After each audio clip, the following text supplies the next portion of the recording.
Dharamshala is a place that a lot of people go to visit abode of the Dalai Lama. He just completed his 90th birthday.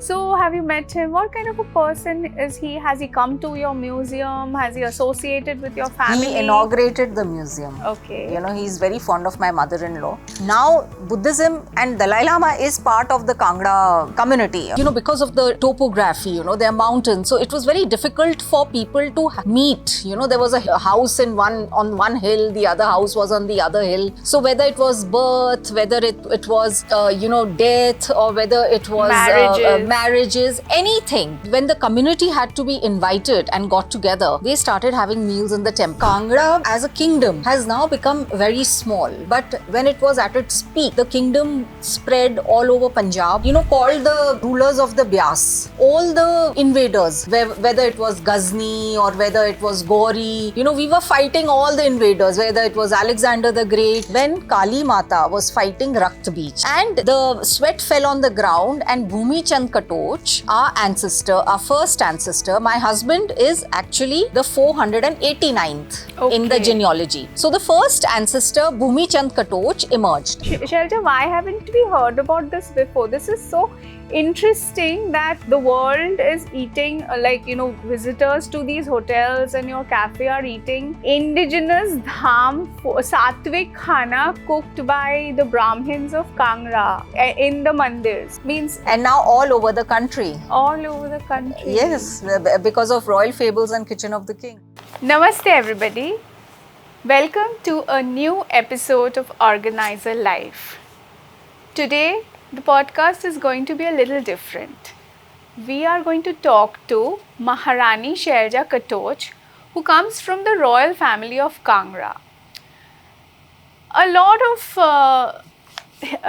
of stories in our history books don't really talk about these royal families who have ages and decades of rich history tucked into their family legacies. Today we are going to hear her talk about all that, how they are connected with our, our ancient fathers, and what else is happening in the Kangra Hills and how they are taking the whole legacy forward.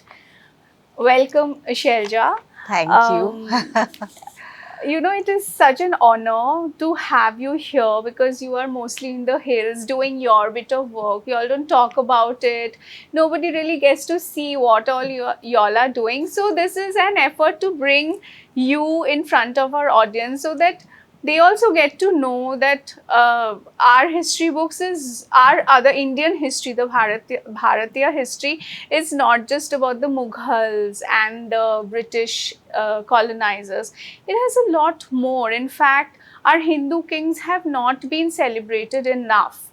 So you have been telling me so much about your history, the family that you were born in, the family you got married into.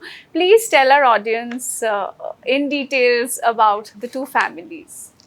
I was born into this family. We are from the Rathod clan, and there's a place in Madhya Pradesh called Selana. It's near Ratlam. So we were born there, but my ancestors are from Jodhpur, from the Jodhpur royal family. And so they came to Ratlam, and from there they branched out to Selana, Sitamoh, and to various other places in Madhya Pradesh.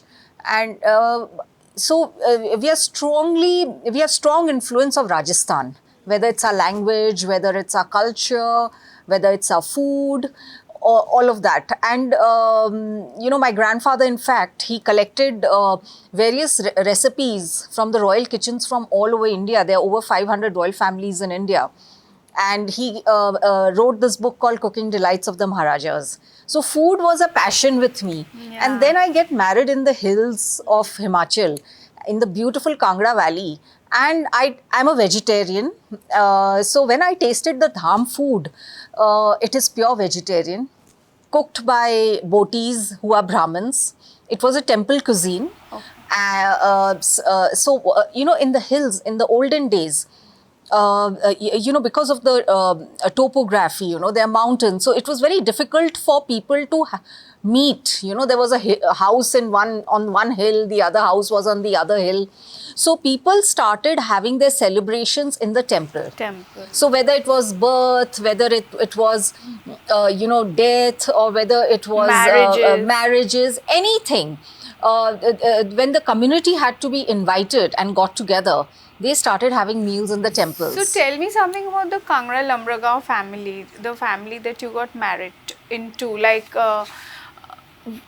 their ancestors come from where? Like, what is the connection? Like, you have spoken that, they have connections with Mongolia. They have connections with, you have mentions of the Katochas in the Mahabharata.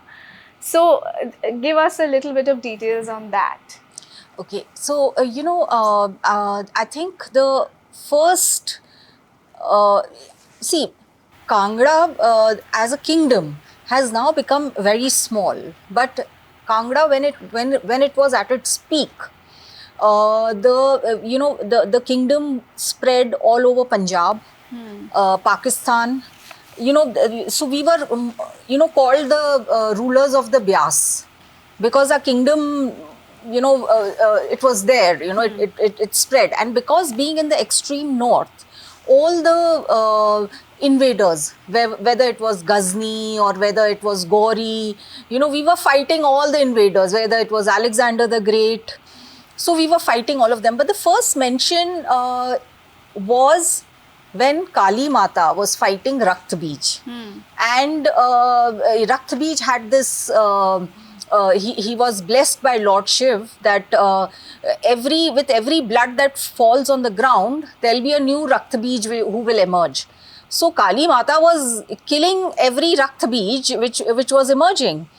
And then with her sweat, the sweat fell on the ground, and Bhumi Chand Katoch, our first ancestor, my husband is actually the 489th in the genealogy. So the first ancestor, Bhumi Chand Katoch, emerged, and he kept killing every Rakht Bij, making it easy for Mahakali that I'll help you kill all the Rakht Bij that are emerging. And I think subsequently his predecessors were fobbing off the invaders. Yes. Because they were also enemies. Yes. Okay. Yes. And then in the Mahabharata, Duryodhan's first wife was a Katoch princess. Okay. And that is the reason why Susarma Chand Katoch, the first, was her brother. And he fought with the Kauravas against the Pandavas. Then we were mentioned in the Mahabharata, of course. And then the next important event was when Mangal Chand Katoch moved to Mongolia. Yeah. And he set up the Mongolian kingdom. And the Mongolian embassy has just approached my husband to, they've invited him to Mongolia because of this reason. Because even they have facts to prove that the Katoches had gone all the way to Mongolia, and that is how the name Mongolia came, because of Mangal Chand Katoch. And another important thing is the fight of Porus and Alexander. Now, Porus was Parmanand Chand Katoch. Okay. And the Greeks called him Porus. Okay. He was, of course, the battle happened, and, Alexander went back. He left some of his generals, and there was intermarrying and all that. We have a tribe in Kangra called the Gaddis. Okay. And they still, they look so Greek, with colored eyes. And so it's very interesting, the history. Because I was married into Kangra. I was not born into Kangra. So when I got married, it was most, it was for me like a child in a, toy shop. It was so interesting. The valley has such a rich history. Kangra fort itself is the oldest dated fort in the world. A lot of historians have said that. So we'll come back to the Kangra fort later. I want to understand, where was all this history hiding? Means, why didn't we hear of this history? Or like, why hasn't it been written? Like, has the Kangra family tried to chronicle all these? Like, where did you hear? Is it all folklore? Like, what is it that didn't get the history out? Like, not many have heard about all that all the fascinating things that you've said. So what was happening? Wasn't a chronicling being done? Like, was it hidden? Was it? The language in Kangra was Tantri. So that language, another thing, India being so rich in everything, languages also, a lot of languages are lost over a period of time. So we have scriptures in which all this has been documented. And, but I think what is there permanently is the temples of Kangra. Yeah. Whether it is Jwalaji, whether it is Chamunda Mata, all built by our ancestors from Kangra, Baglamukhi Mata, then Akul Devi, Ambika Mata. She, Mahmud Ghazni came and attacked Kangra fort, and he took her pindi, her statue, and he took it to Ghazni. And he put it on the steps where people could climb up and jahan pe bali dete the. So, that is the thing which these Muslim invaders did. And, but a new pindi emerged of Ambika Mata, and who we worship. So, being in the extreme north, I think the Katoches were like the protectors who were trying to protect the Muslim invaders who were coming in from, whether it was, all these different Mughals, the Mahmud Ghazni, all these people, who were trying to come into India and rob us of our culture, our heritage. They wanted to plunder. They were there, doing their job. And Katoch, the word itself means Jo Cut Och, means that someone who excels in swordsmanship. So they are pure warrior class, and they were Dharam Rakshaks. Now you see, even today in Himachal, there are so many ruling families, but we don't have any ruling family which is non-Hindu. We have all Hindu royal families there, following old tradition customs, Chamba royal family, the Kullu royal family, the Mandi royal family. Look at the royal families in Shimla. The Katlehar family. The Kutleher royal family. Yeah. So, there are these old families which are all Hindu rulers, and all they did was, they were protectors of Hinduism. And they were protecting our country from all these invaders who were trying to come and rule our country and plunder our country. So one of the titles which the Katoch rulers get is of a Dharam Rakshak also. This was given by Lord Adinath to the Katoch rulers when the Mughals were trying to finish off our Hindu religions. Jainism, Buddhism, all our religions, which were in India, they wanted to finish it. So the Katoch rulers at that point... I think there's a little history with Adinath and Jainism also. No? Yes. Yeah. And they were, all Jain gurus were all Rajputs. Our Jain gurus were all Rajputs. Even Gautam Buddha, he was he was a prince. And the Kangra fort has Adinathji's statue built by his sister. And it is, of course, it was khandit kari gayi thi by Mahmud Ghazni. But it's a tirth for Jains. All Jains come there once in their lifetime. So, tell us something about the Kangra fort. Like, it was lying in shambles. So how old is it? What is the history attached? And how did you kind of, bring it back into, that people actually want to go and visit it now? Our family, they have 21 forts in the Kangra Valley. And the most prominent one is, of course, Kangra Fort because of its rich history, built in 10,000 BC. In those days, I don't know how they built it in the hills. That is the best part about the fort. The grandeur, huge, it is huge and grand, and surrounded by the Banganga River. Beautiful. You can get a view of the beautiful Dauladhar mountains and rich in history because every gate is named after the invader. So we have the Ranjit Singh gate, then we have the Jahangir gate, and these are these gates which were built ke yahan tak wo aaye the. फिर हमने उनको भगा दिया. You know, it was like that. So, I mean, we thought that people come to Dharamshala, they come and see the Dalai Lama, they go to Maklodganj. What about the local history, which is so rich? Yeah, And and that, and especially you know, when people in Rajasthan actually, people go and see the Mehrangarh Fort, which is like so. It's a very prominent Yes. destination.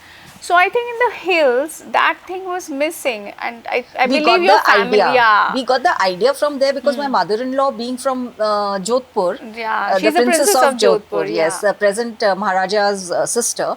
So, you know, my husband saw all this. How his uncle, who lost his father at the age of 3 and had to face so many hardships, and he's put not only his family but the whole of Jodhpur on the world map. So we were of course inspired by him. And also because Dharamshala was actually called Dharamshila. It is, Okay. Dharamshila means someone who gives, you know, a safe haven to all religions. Okay. So we have, we have different religions, and you look at it, Dalai Lama came running from Tibet, and he came and settled in Dharamshala. Yeah. तो मतलब कुछ तो है Dharamshala में. Look at the beautiful Shakti Peeths there. So then my husband thought, why not, why not do something for the family, for the name of the family. I'll just interrupt you. So for our audience, I would like to say Shailaja's husband is Maharaja Aishwarya Katoch. He's a current ruler.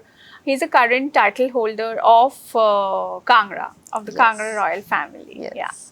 So then we decided to open a museum adjoining the Kangra fort. Which is the Maharaja Sansar Chand Museum. We named it Maharaja Sansar Chand because he took Kangra to a different height. level. Tell us a bit about him.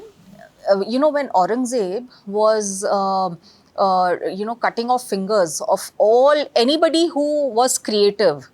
He was killing people because he wanted to do a very minimalistic thing, and then he was a staunch Muslim. He wanted to finish off anything which was in Hindu. That time, the miniature artists were given safe haven by Maharaja Sansar Chand, and leading to the emergence of the Kangra miniature art. Okay. So then the Sujanpur fort is full of Kangra miniature art. The temples in Sujanpur are full of Kangra miniature art. And of course, we have a lot of Kangra miniature paintings all over the world, depicting the Ramayana, depicting the, over 100 forms of Devi Mata. Amazing paintings. He did a fantastic job. He was a great builder. He was a great conqueror. And so we thought, why not name the museum Maharaja Sansar Chand Museum? So the museum came up. Now, how do we appeal to the people? Because the Dalai Lama was everything. People just wanted to come for his sake. And since I've been to Dharamshala and McLeodganj is the typical, you go with your bag and with your rucksack, eat, shop for silver jewelry, and do the same old Tibetan food hopping and this, that. But that essentially is maybe the more relaxed and fun part of it, not really connecting to the culture and history of the place, which the land of Kangra is filled with. I think youngsters need to reconnect with those roots again, and this is where the Kangra Fort and the Maharaja Sansar Chand Museum come in. So, yeah, so you were saying? And especially in these days, Sharmi, when our Prime Minister is making everybody so proud of India. There was a time when we used to go abroad and, people used to look down on us from that to people looking up to us, and we as Indians have gross national pride at this point of time. And I think history, culture, our cuisine, which is indigenous, all this has to be promoted and made interesting for the younger generation so that they are able to, connect with it and they find it interesting. That's why we started the audio guides. So the audio guides just made the whole fort very interesting. The audio guides in the museum? At the museum and at the fort. Okay. And and of course, His Holiness was, he loves the Dalai Lama. He loves weapons, and he loves art and culture and everything. So he came, and being close to my mother-in-law, he came and inaugurated the museum. And in the audio guide, we have a snippet of him. So we wanted to get everyone together. We don't want. We So didn't want to, basically, the family is also contributing to the whole tourism sector, where, like, if you do a 2-day trip to Dharamshala, you actually you add 1 day and you go and see the fort and you see the museum, and so that it becomes a well-rounded affair. And then you try the dham food also. So, what roadblocks did you face when you all were bringing back the fort from the shambles, or when you all were setting up the museum? Did you face any roadblocks? So, the first roadblock was, we were 100 meters away from the fort, because it's a nationally protected monument, and the land was ours. But we faced problem with the local government. Why? Like, what The kind local of problem? Congress government, although my mother-in-law always fought elections, being a Congress person, but it was the Congress government which turned against us, and they made us break the museum 3 to 4 times. And then we had to go to the High Court and get an order to build the, because we were building the museum on ruins. So it was just, there was nothing there, So we got the order from the High Court, and then we built the museum, and then we started it. So, what was their problem? Did they have a problem in the family trying to reconnect to the roots? Yes. They didn't want that. It was, I think it was sheer jealousy. Okay. And I think what I noticed, with the opposition is that they are very against instilling a pride in our youngsters about the nation's culture and history. I think it has to do with what is the need of bringing back stories that had been hidden. I think that is, it was always about the Mughals. Let it be about the Mughals. Why do we need to talk about the Hindu rulers? Why do we need to talk about how brave they were? I think a large part of it has to do with that. So, since the fort and the museum would kind of unravel stories of bravery of the Katoch rulers, I think. Do you think that was kind of making them feel a little like insecure or threatened? I think, sheer jealousy of not letting the other person grow. Because my mother-in-law, at that point, when we were starting the museum, she was a very powerful personality in the Himachal politics. Very honest, a lot of people were feeling threatened by her. So they took it out, on our, the museum was my husband's venture. They should not have taken it out on something that we were doing culturally, and to promoting the tourism of the area. And the art. And also, as a royal family of Kangra, you all have a responsibility towards the place. It's after all a land of your ancestors. Yes. There's this umbilical attachment that he probably must have had, and so that was a roadblock. But then how is it running now? Do you have visitors coming? A lot of visitors. We get, between the fort and the museum, I think we get over 1 lakh visitors every year. Oh. Yes, everybody now who comes to Dharamshala would like to visit the museum, would like to visit the fort, would like to understand the culture and history.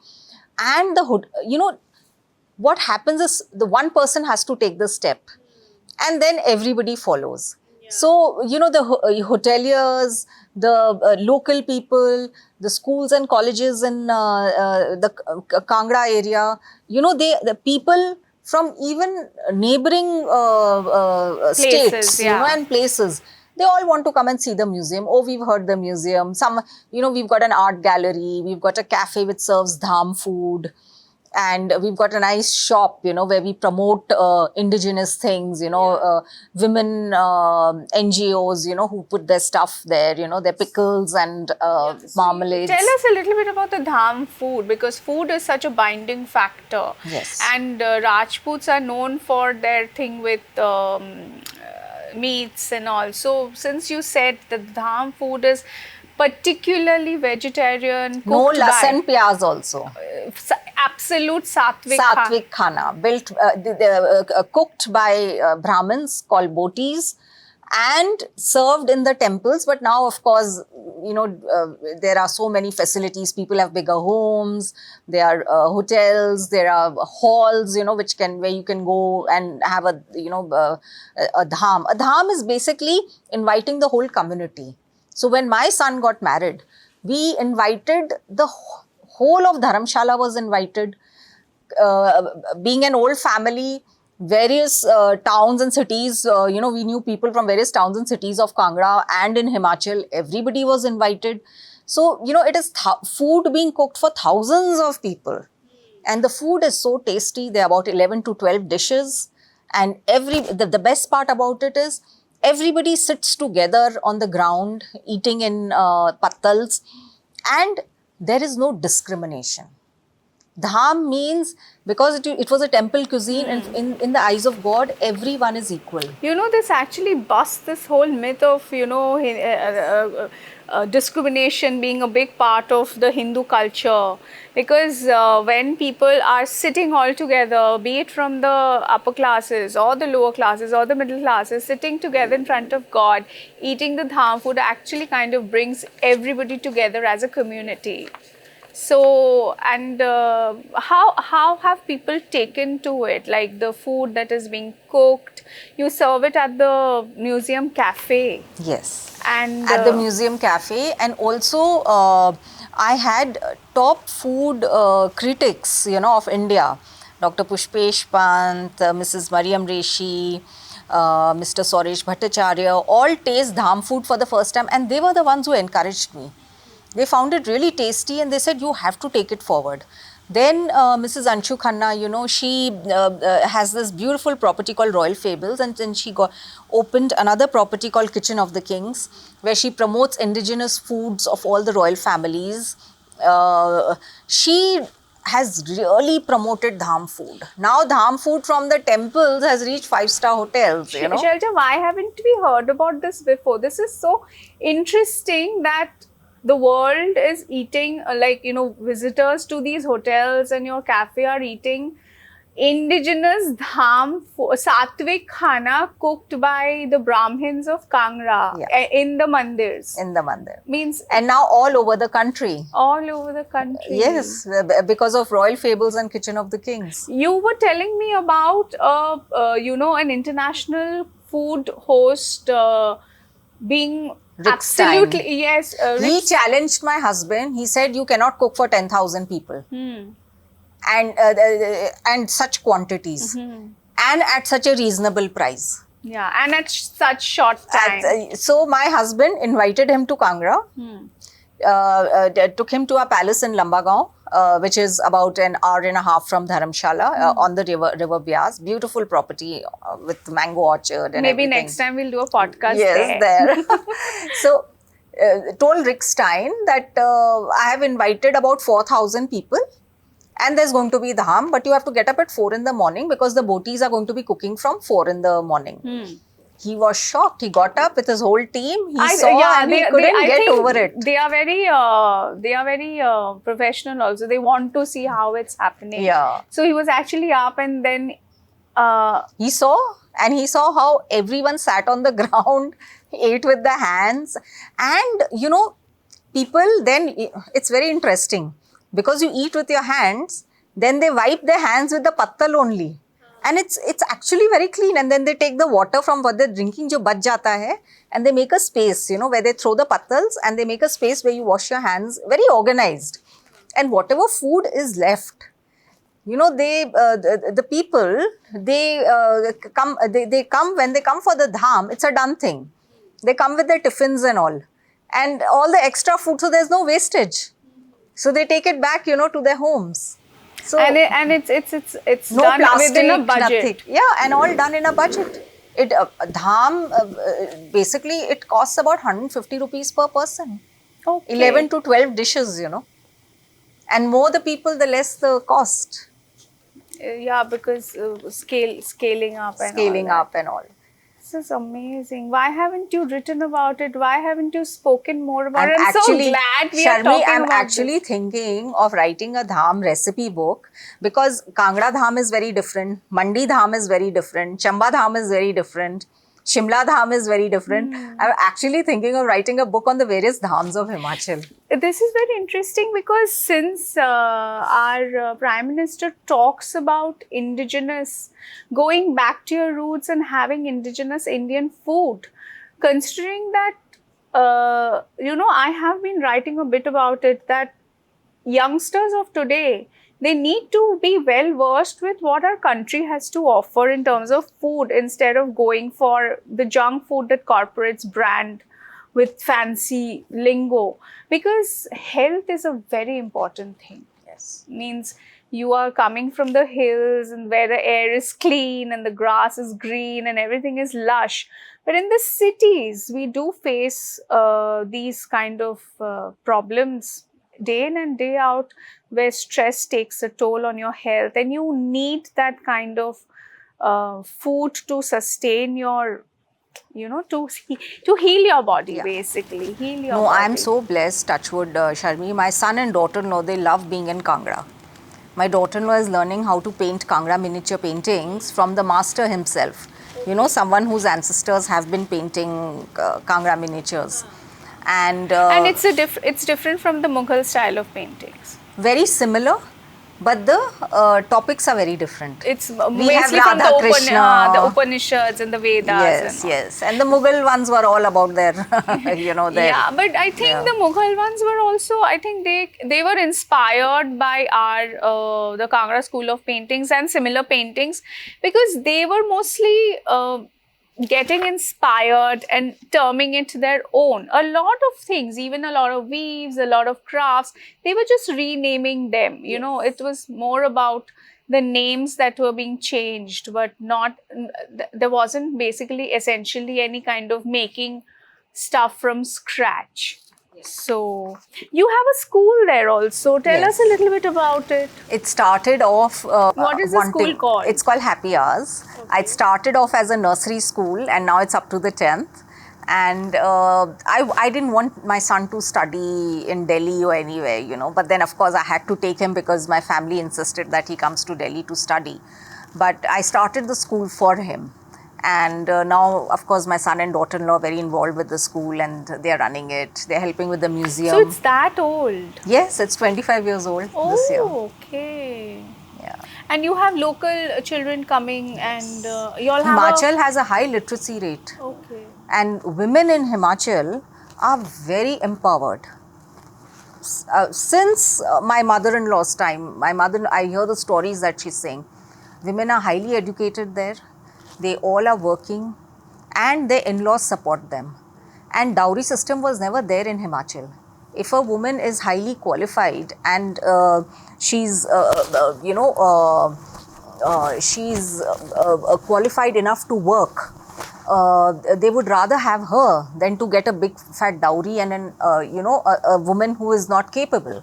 So women are encouraged to be capable in Himachal. Okay. I have flowered after marriage and I'm empowering my daughter-in-law also because she's from a very protected family. Okay. So I'm empowering her also. Where is your daughter-in-law from? She is from Ramnagar in Uttar Pradesh near Lucknow, and a very bright girl.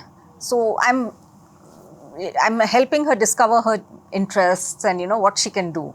But my son and daughter-in-law love being in Kangra and Shilpa, staying there. I hear this a lot, that women in some of the royal families are brought up in a very restrictive way, very protected, Was it because it had a lot to do with keeping the women a little away from the limelight so that the eye of the invaders don't fall on them? Yes. That is the main reason. Because I'll tell you, my You know, one day we will have a talk on the Ghungat, the whole controversy regarding the Ghungat and how it was done. the parda system, Haan. I have seen it in my life. When I was 16 years old, you know, Selana has a world-renowned cactus garden. My mother, for the first time, saw the cactus garden when I was 16 years old. So that was a parda system. The zanana system was still there. I remember sitting in cars with pardas. Even the driver was not allowed to see our face. So there's something called the dodi, where you know the car was parked and the driver would come out. Then we women used to sit in the car. Once we sat, then the maid used to, with her ghungat, the maid also had ghungat, she used to go and tell the driver, now you can come and sit in the car. So this actually happened because to fob, you know, to protect the women from the eye of the invaders. It started off with that. Yeah. Because these, you know, the Muslim invaders, they, I mean, you know, the whole system of sati and parda and, you know, getting married early, all this started because of the Mughal invaders. All because of them. And I think we should change with times now. Yeah, of course, of Because course. And now- we are, I think the Hindu society has evolved and it is very open to evolution, which you don't see it in other religions. Our Hindu society has evolved and we have changed with the times. So Now, see, you know, I mean, look at Kangra, you know, women are so empowered. There was never parda system or sati in Kangra. Because the men, you know, I think, you know, we were not, you know, the Mughals were not able to, because of the mountains and all, they Yeah, couldn't yeah. reach beyond a point. yeah, So the women were safe. the matriarchal system continued to flourish. Yes, over it there. continued to flourish. And I can see women highly empowered. It's a very safe place. You know, one-off thing, you know, that is may happen. possible anywhere in Yeah. the world. But of course, you know, with tourism and all, a lot of things come in, you know, the drugs and everything, which is challenging. And I'm constantly working with my children in my school, where and educating my parents also, how we can handle such situations. Because a lot of, you know, with, you know, a lot of foreigners coming in, lot of, you know, this is a big problem, which I'm Yeah. seeing. So, when you talk about the problems, so do you see Kangra or Dharamshala's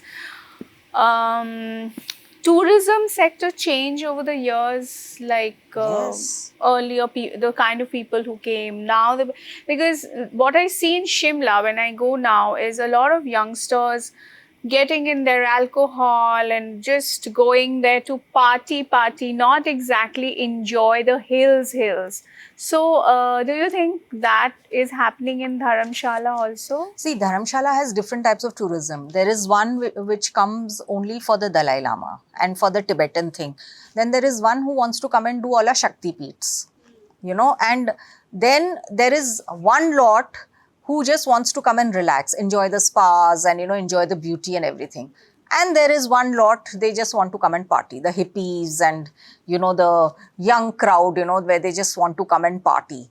I think one has to make a choice. You know, life is about choices, and but it's not all about that. So, Dharamshala is a place that a lot of people go to visit the abode of the Dalai Lama. So, have you met him? Like, tell us, because he just completed his 90th 90 birthday. years, yeah. So, have you met him? What kind of a person is he? Has he come to your museum? Has he associated with your family? He inaugurated the museum. Okay. You know, he's very fond of my mother-in-law. So, he's very, you know, and, you know, Dalai Lama is, I have seen, he's a very positive person. When he walks into a room, you know, the vibrations that he sends out, you know, are very positive. When my son, I think he was in the 11th standard, he went to, he actually did an internship in His Holiness's office. Because I wanted him to, you know, because now Buddhism and Dalai Lama is part of the Kangra community, you know, they are there, the Tibetans. So he has to understand what they are all about. And so I sent him there, and he handled the social media handle of His Holiness. And he did a internship there. Then I made him also do internship because my son being a student of politics and economics. So then he went to the Tibetan government in exile office. He worked in the Prime Minister's office there. And it was quite interesting. But His Holiness, I think, he's brought Dharamshala on the world map. Yeah. I mean, what was Dharamshala? It was a small hill station. He's just brought life, and he's got vibrations, and I mean, the whole world wants to come to Dharamshala because of him. Yeah. So long life to him, and Yeah, because Yeah. now it's that thing about who's going to be the next Yes. in line, and Yeah. yeah. So tell me a little bit more about the Kangra School of Paintings. You have revived it.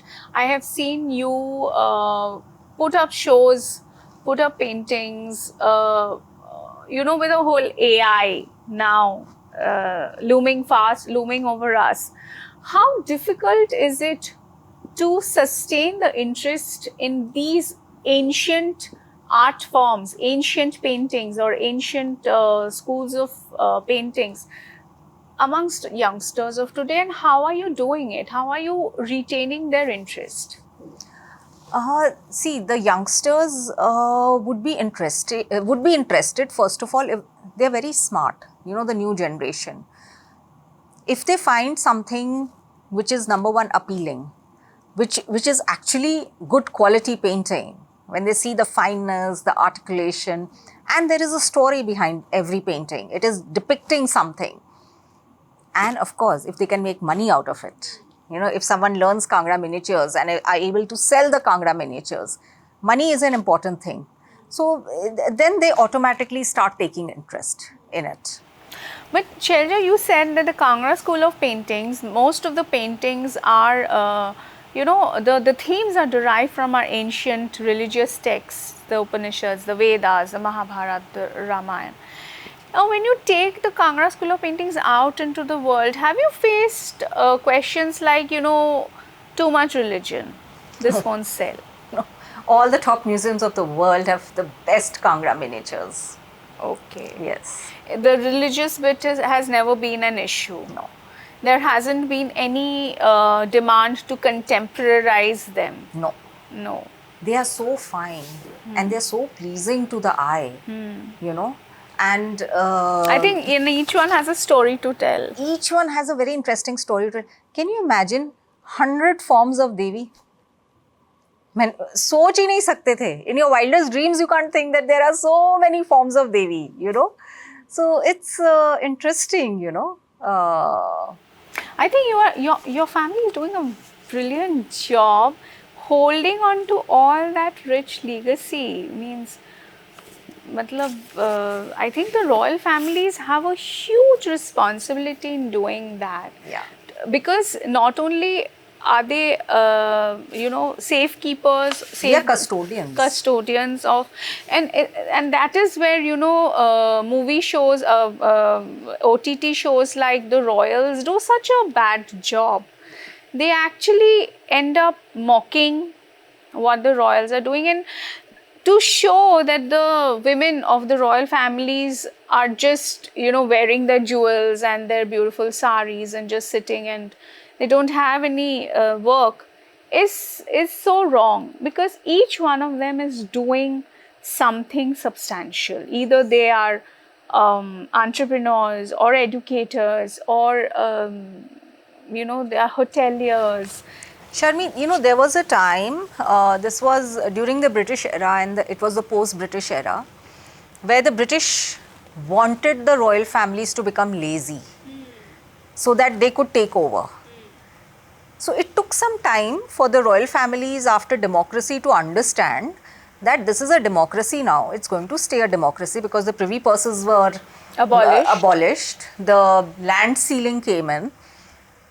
So over a period of time, I think it's my husband and my generation where we decided that, we can't live in the past, and we have to modernize our lives. In order to keep our family going and the name going, we have to work very hard. We have to monetize everything, and we have to be practical. And while holding on to the culture, the Yes. traditions, Yes. so that they don't get lost. With dignity, with everything, and to do what we do best. I mean, we royals were warrior class, so we know how to fight. We know how to get up and fight. So if we can fight, we can use that attitude in business and in, giving back to the people. I mean, why not? Absolutely. I think, holding on to that heritage and passing it on and making our youngsters aware of the glories of yesteryear, so that, there is no need to wallow in self pity that, the invaders came and they defeated us and they ruled us. We gave them gave them enough resistance, and then maybe some traitor here and there, because of some traitor or because of some glitch, it happened. But what I have noticed is that our history books have created a narrative where we lived with a lot of self pity and doubt. I think that needs to go. We need to feel proud of our ancestors who saved our country from becoming completely Islamic. Yes, absolutely. Absolutely. Otherwise, we had the Turks in history who came in. I mean, Delhi is a shining example of all the mosques and everything. Look at Kashmir. Kashmir was 100% Hindu, yes. and it's the land of Rishi Kashyap. And then you had the Sharmi, I invaders. went to Kashmir and I went to the You're Martan also temple. you I'm also, related, yes, yes. you're related to the Kashmir royal family Yes, also. yes, How are ma'am. you related? So, Dr. Karan Singh's wife, her sister is my nani. Okay. So, okay. Dr. Karan Singh's wife is my mother's real Masi. Okay. Yes. Okay. But I went to the Martan temple in Kashmir. Oh my God. Stunning. Now, of course, under the government is renovating it and all that. But I'm sure it was built during the Indus Valley civilization time. It is stunning. And what a perfect piece of architecture. In fact, all our temples, whoever can imagine building a temple from a huge mound of stone, the Kailasa Mandir in Ellora. It's an architectural marvel. So all our mandirs. Jwalamukhi Mandir in Kangra. Nobody has been able to explain from where the Jwala comes from. It's Even the Chamunda, very all strong. the Very mandirs are strong. so beautiful also. The Baglamukhi Mata temple, that's also very beautiful. I think that, a lot of discussions need to happen more on these mandirs. And tourism specifically to highlight these mandirs, that it's not just about partying and doing your hippie travels, but try to visit these mandirs and feel the energy that emanates from there. So how is Himachal Pradesh faring under the CM, the current CM? Because you have seen the change in Himachal, like has it been for the better? What are the scopes for improvement? I have seen Himachal in its complete glory under Raja Veerbhadra Singh Ji of Bushehr, who was 3 to 4 times Chief Minister. There was Dhumal Saab, amazing human being. They did so much for, people of Himachal are used to that level of politics where, or work, like they were working. Work and the right type of work. You win because of your connection to the grassroots level. You win elections by, promoting the villages, by promoting, by giving them facilities, by being connected with every level of person in the, knowing people by their names. I mean, I've seen that level. My mother-in-law, she was a very I remember in every election of hers, we used to go door to door asking for votes. And we used to go with a notebook and writing down feedback and giving it to her every evening. That's the level of politics we've seen. The present, the state is a mess. I mean, I don't mince words, but I'll be very frank, but the state is a mess right now. The kind of promises that were made, and the state exchequer cannot afford them. And, government employees are not being paid salaries for months because, of mismanagement of funds. I mean, Himachal was a state, I remember when Veerbhadra Singh ji and all, when all the chief ministers used to meet, when Dhumal Saab and all used to be meeting, everyone used to tell Himachal Pradesh ke log, aap log please koi package mat mango, you all don't need it. हमारे दूसरे state से लोग आते हैं to work in Himachal, you don't find labor class. People are so educated and they're doing so well that people from other states come. Even beggars come from other states to beg in Himachal. तो हमारी तो वो level है हिमाचल की and presently the state of affairs is very bad. What changes do you think should be brought immediately, like, in the next few years? Means what changes do you anticipate?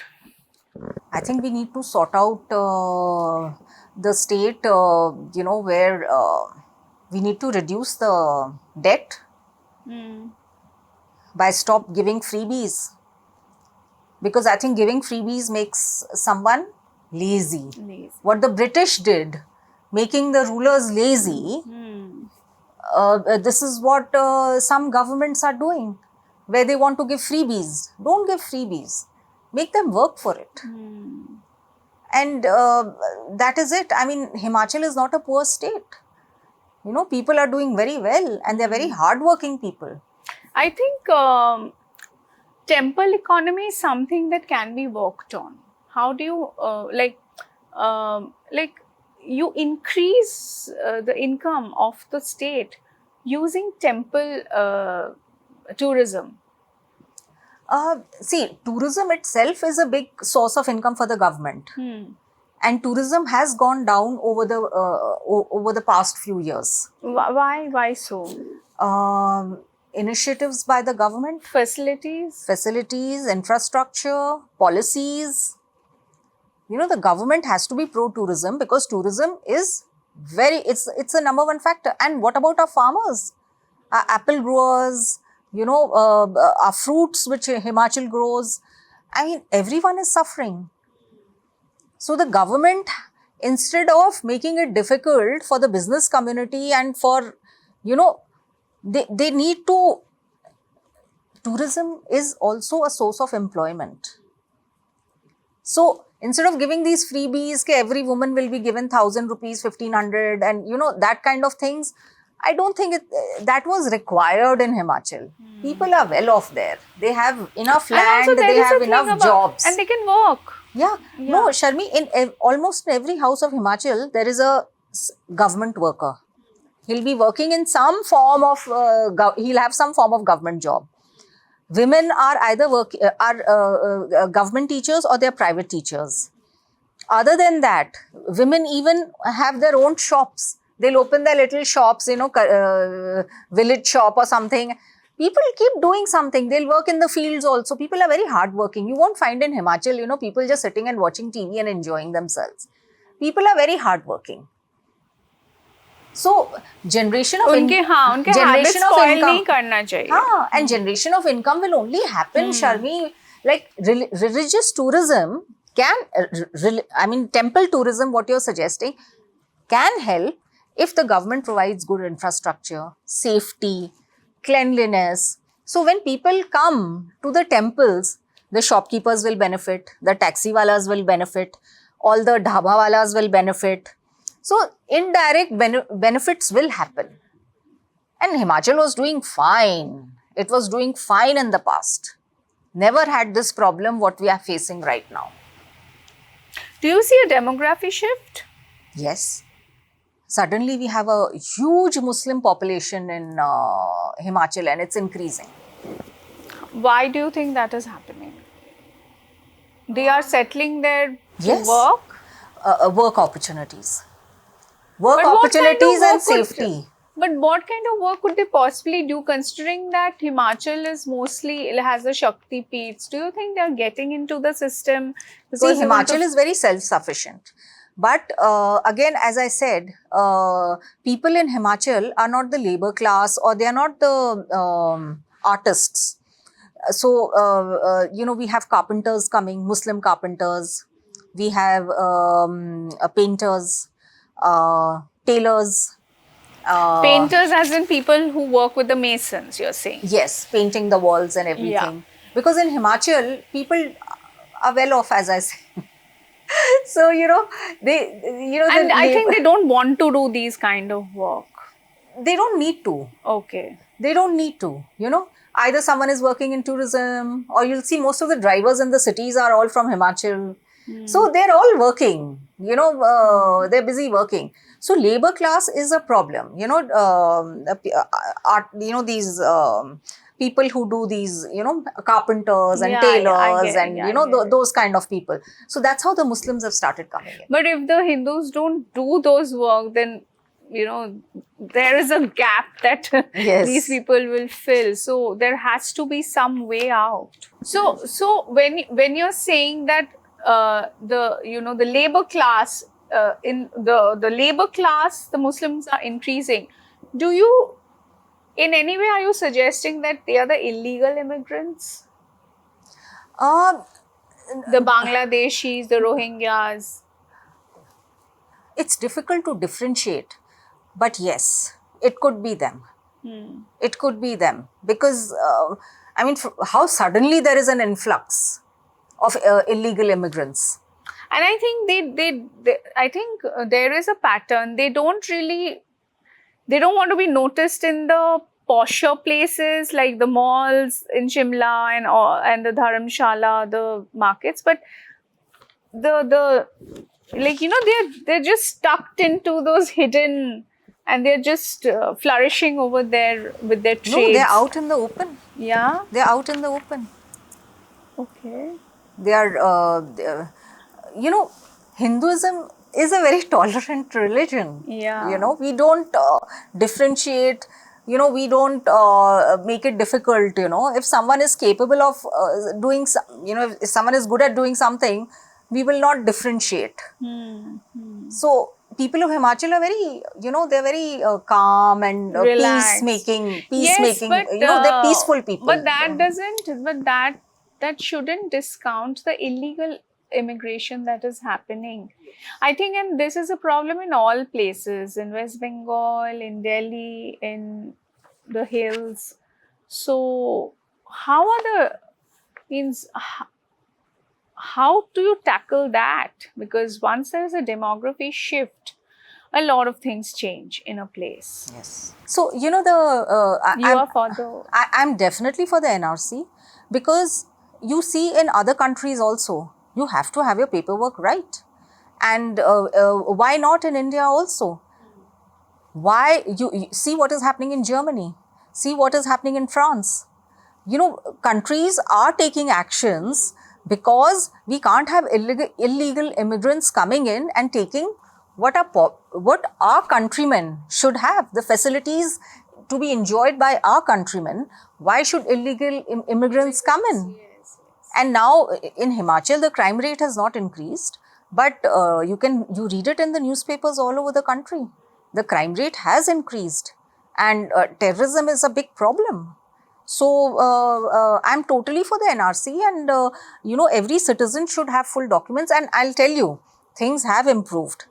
In my school, every year we have to submit all documents of children and parents, from their Aadhaar cards to their bank statements to their to their birth certificates. Everything has to be submitted to the government, to the education board. So the government is getting diligent over a period of time, but we need to move faster so that we can protect the borders of our country. true. I think you're right over there. I'll turn back to a little lighter stuff now. You spoke so much about the dham food, but your ancestral place, Helana, it is very famous for your Rajputana food, and I hear your grandfather took his chefs to different royal kitchens with their masale ki dibbi. Uh, Tell us about that story. The beautiful part of our country is that as you travel, if you travel by road, you'll see, the languages change. Even if, for example, even Bengali, as you move Yeah, from... we have dialects, different dialects. They keep changing, the Yeah, dialects. In the yeah. same way, food keeps changing. And India actually has a lot of different types of food, The royal families, being ancient families, they all have amazing recipes in their kitchen and a lot of secrets. So my grandfather, when he was invited to another royal family, for dinner or lunch or something, he used to, in his entourage, he used to carry his cook, who used to carry the masale dani. And he used to tell his cook, go in the kitchen and tell the chef to cook from our masale dani. And try to understand her, because the chefs will not tell their own secrets. Yeah. So that's how my grandfather my great grandfather and my grandfather both collected recipes. My grandfather then improvised them. So how he used to improvise them? He used to cook a dish, invite friends and family. Everybody used to taste the dish. Till each and every person was not satisfied with the dish, he used to not put a tick on it. So he improvised all the recipes. So we have recipe and perfected. So we have, the Parsi dhan saag, we have the Kashmiri rogan josh, we have the Bengali fish, that you cook with mustard. All these recipes we have, but with the Selana touch. Okay. Because my grandfather improvised them. We have recipes from Nepal. We have this one, and the best part about our country is, and especially in the olden days, we had to make do with whatever was grown regionally. So in the summertime, when you have oranges and all, then there's do pyaza narangi, where meat is cooked with orange juice instead of water. So, that is how, like you have do pyaza chakundar, where, in the winters, you are having meat cooked in chakundar. So it's healthy, you're having a vegetable and you're having mutton. Yeah. So some very, very interesting recipes, but all Indian indigenous recipes. Yeah. Not continental or Western recipes, Yeah. So Shailja, you are from Selana. You have grown up on all these exotic but Indian dishes, and then you went to Kangra, which was largely vegetarian. So how was the shift? How was it difficult to adapt to that kind of food? How are the two foods different? I'm a vegetarian. So for me, it was a treat. All vegetarian food, extremely light on the stomach without any lasan pyaz, and all organically grown, all fresh, food. For me, it was a treat. And I'm a people's person, so I look forward to going to Dham and, meeting everyone, meeting the whole community, sitting together, enjoying the food. I really loved it. But Sharmi, I'll tell you one more thing. Dharamshala, again, having different kinds, different communities together. So we have, of course, the Kangra food. Then we were even attacked by the Gorkhas from Nepal, Amar Singh Thapa. So his generals and all also stayed back. So we have Nepali food also in Dharamshala. We have Tibetan food.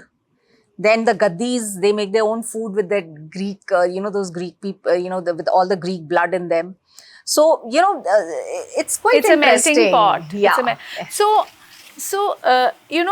Kangra is a place with a lot of historical significance and a lot of traditions and culture rooted in ancient Bharat. So, how would you, as a family, when you go out and talk about Kangra before the world in matters of travel and tourism, how do you want to showcase Kangra to the world? The glorious history, the fine Kangra miniatures, the simple and tasty dham food, and the beautiful nature. I mean, I can't think of a single thing that I can't talk about. There's so much to talk about. And of course, the Kangra clothes, the Kangra jewelry. You have the big nath, the big Maung Tika, and you have these flowing pashwaj, which is like a Angarkha style gown, And I think everything is so beautiful, graceful, and gentle about the place. You just spoke about fashion, the fashion in Kangra, the food, the clothes, the jewelry.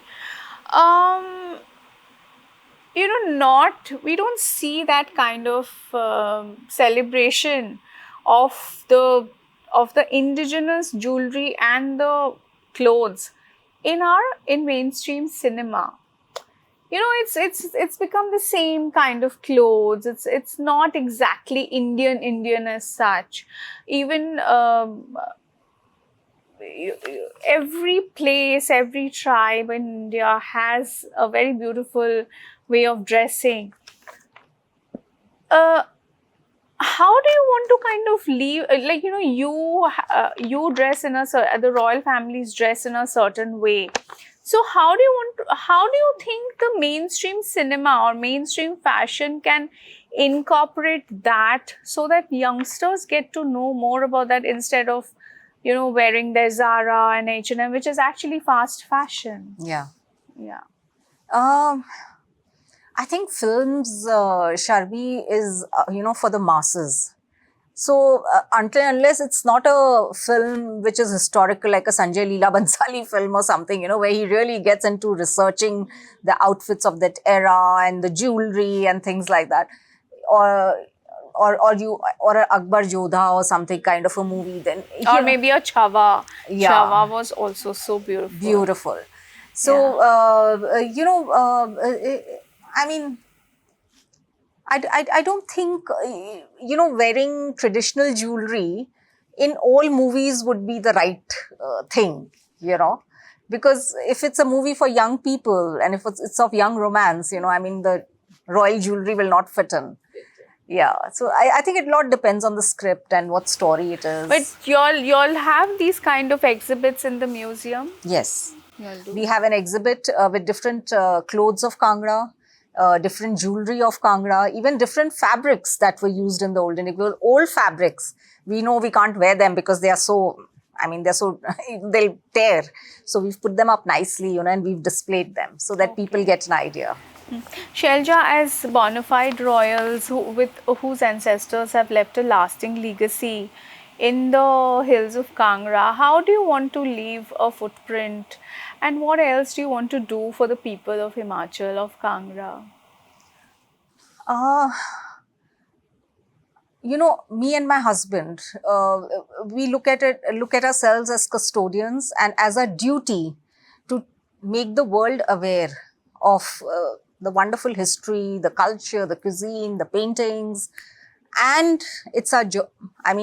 So far I'm happy with the youngsters in our family. My son and daughter-in-law, they are living in Kangra. They're very much in touch with their roots. They're proud of Kangra history, and they are even commercially they are working there. They are just not sitting there. They are commercializing, earning money, but at the same time, in touch with their roots. I'm so happy. I'm so happy. At least the generation after my husband and I, we don't have to worry. That our work will be taken forward. Then it's up to my son and daughter-in-law. Of course, I know that my daughter-in-law will be a fantastic mother and guide to my grandchildren, and I'm sure they will, do their best for the family. But aage ka kisne, who knows, Yeah, everything will be good. Shailja, thank you for coming. Thank you for talking to us. Thank you for telling us about Kangra. Thank you for taking us through the history of the place and telling us about the Dham food.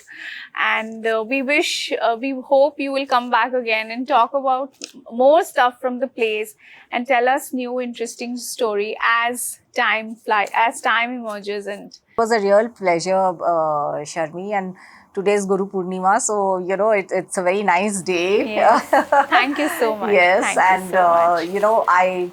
I mean, for when you told me about the organizer and how the RSS has started a fantastic building and fantastic setup here, and I admire the great work of the RSS.